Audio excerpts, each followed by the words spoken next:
heavy Sunday cover on the bubbling of the blood, weekly weights, squatting on their muscles, fallen to the interior of oneself.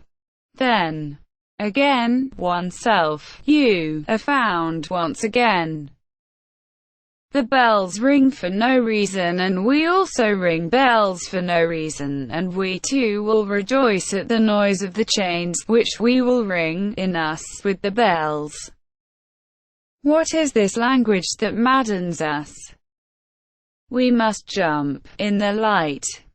Our nerves are whips in the hands of time.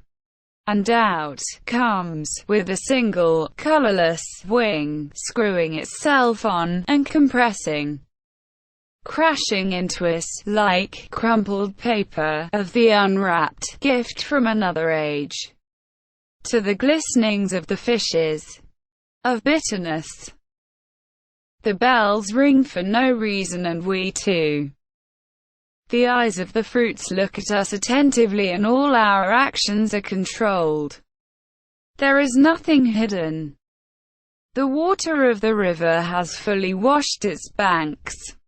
It conveys the sweet sons of perception, who have lain in heaps at the foot of walls in bars, who have licked life with their tongues, who have enticed the weak, bound by temptations, dried up by ecstasies, who have dug at the bottom of old variants, and untied the sources of the tears of prisoners.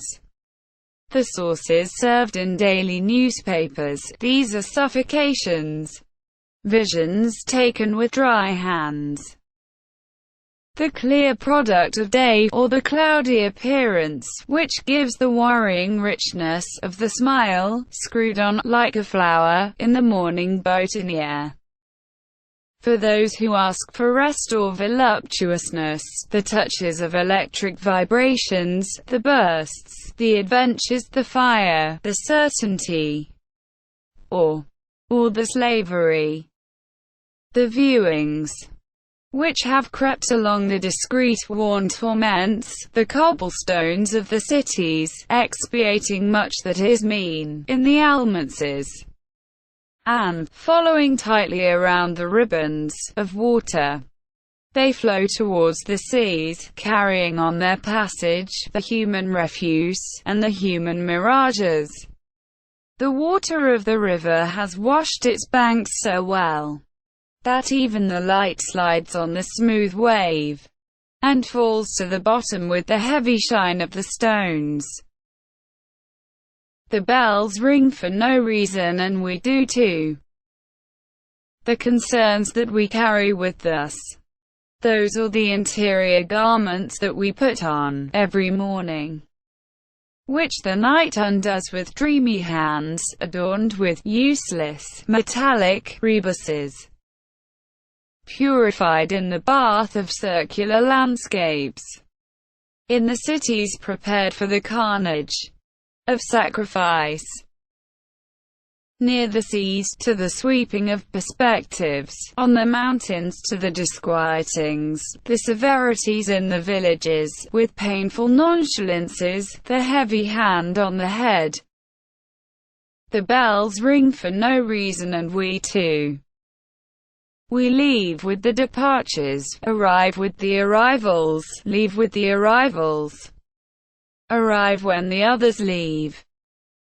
For no reason, a little dry, a little hard, severe. Bread, food, more of the bread.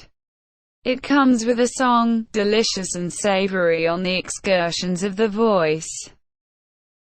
The colors drop their weight, and think or cry, and stay and eat, of fruits as light as the smoke in its layerings, and thinks to the warmth that weaves the word around its core. The dream, which is named us. The bells ring for no reason, and we too walk, to escape the swarming of the roads, with a flask of landscape, with a single disease only, one disease that we cultivate: death. I know that I carry the melody in me and I am not afraid of it. I carry death, and if I die, it is death that will carry me.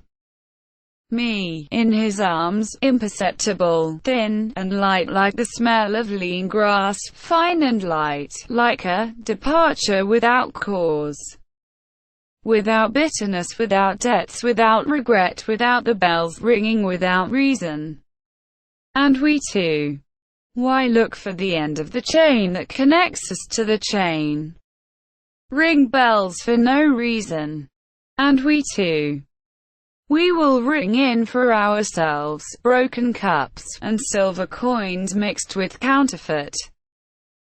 We will ring in the debris of parties bursting into laughter. Parties storming at the gates, at which could open chasms, the air tombs, the grinding mills, grinding the Arctic bones. These parties bring our heads to heaven, spit on our muscles, nights of molten lead. I speak of who speaks, I am alone. I am only a small noise. I have several noises in me.